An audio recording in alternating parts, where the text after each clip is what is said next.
देखिए, कल का सवाल था आचार्य विनोबा भावे का जन्म कहाँ और कब हुआ था। यही कब हुआ था और कहाँ हुआ था और उनका पूरा नाम क्या था। तो हाथ उठाइए। पूरा नाम उनका क्या था? आचार्य विनोबा भावे का पूरा नाम क्या था और उनका जन्म कब और कहाँ हुआ था। कोई बच्चे नहीं हाथ उठा रहे हैं।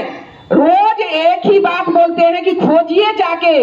प्रश्न जब यहाँ पर होता है तो आपको खोजना पड़ेगा। चलिए, किसको बुलाइएगा? बुलाइए बालमंच पर। चलिए, ब्यूटी कौन है? आइए लो पूरा मेरा नाम ब्यूटी कुमारी है। मैं वर्ग 7 में पढ़ती हूँ। मैं आज यह बताने आई हूँ कि विनोबा भावे का जन्म कब हुआ था। 11 सितंबर 1895 को। नहीं 95 नहीं, 85। हाँ 85 गलत हो गया। फिर से बोलो 11 सितंबर 1885 को। चलिए, अब दूसरा सवाल है, उनका पूरा नाम क्या था? उनका बोलो ना, बोलो। पूरा नाम उनका पूरा नाम क्या था? बुलाइए बालमंच पर, जिसको बुलाइएगा। आइए, चलिए।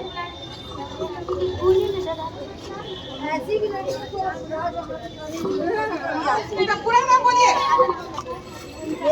अच्छा, चलिए पूरा परिचय देखते हैं पूरा। शॉर्ट नाम बता दीजिए। आचार्य विनोबा भावे, और उनका पूरा नाम बोलिए तो, है ना? विनायक नरहरि भावे। हाँ, बिना सही बोले, बिल्कुल सही बोला। विनायक, बिल्कुल सही। फिर से बोलो, विनायक नरहरि भावे। हाँ, विनायक नरहरि भावे, बिल्कुल सही। बिल्कुल, विनायक नरहरि भावे। विनायक नरहरि भावे वो संत थे, याद रखना। विनोबा भावे क्या थे? संत सन्यासी थे।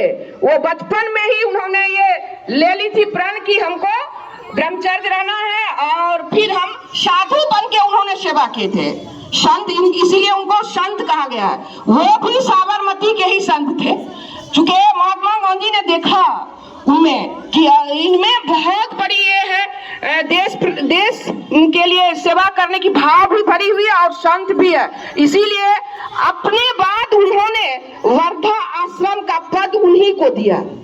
और देश में जो भी असमानता थी जमीन के मामले में, तो वो उन्होंने ही घूम के पूरे देश में पैदल मार्च करके और जमींदारों से भिक्षाटन करके गरीबों को जमीन दान दिया। विनोबा भावे की बहुत बड़ी भूमिका रही है। एक से एक चीज, उसमें देश को आजादी मिली थी तो ऐसा चीज था जिसको कि देश को बनाने में बहुत सारे महापुरुष आए कि किस तरह से हम देश को ऊपर ले जाए। उसमें देखो, ये असमानता थी। जमीन किसी के पास 100 एकड़ तो कोई भूमिहीन, किनको घर रहने के लिए नहीं, तो वो बहुत बड़ी चीज थी और उनको दूर करने का अकेले दम पर और विनोबा भावे ने किया। मैंने पूरे देश को पैदल मार्च करके जब तक 1951 से उन्होंने भूदान आंदोलन शुरू किया और मरणोपरांत तक उन्होंने ये काम किया। तो इस तरह की असमानता के खाई को उन्होंने पाटा।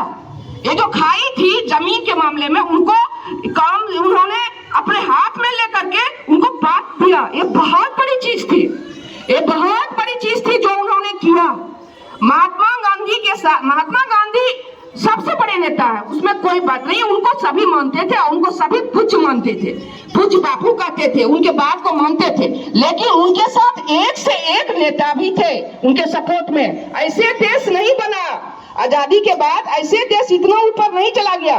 बहुत बड़े बड़े महापुरुषों ने बहुत अच्छे काम किया है। तो विनोबा भावे ने भूदान संबंधित काम किया। ठीक, चलिए अब क्या है कल का क्वेश्चन। लाल बहादुर शास्त्री जी के समाधि का क्या नाम था? क्या नाम है? लाल बहादुर शास्त्री जी के समाधि का क्या नाम है? ठीक है, चलिए। और दूसरा, लाल बहादुर शास्त्री का नारा क्या था? वो भी सही है। लाल बहादुर शास्त्री का नारा क्या था कल के लिए? जो 2 सवाल हैं, पहला सवाल है कि श्री लाल बहादुर शास्त्री जी के समाधि स्थल का क्या नाम है? समाधि स्थल सभी को पता है क्या होता है? नहीं। समाधि स्थल अगर किसी को नहीं मालूम हो तो मैं बता दूं कि उनके अवशेषों को एक जगह रख के और वहाँ पे एक यादगार चिन्ह बना दिया गया है उनके नाम का, वही उनके समाधि स्थल है। और उस स्थल का क्या नाम है ये बताना है।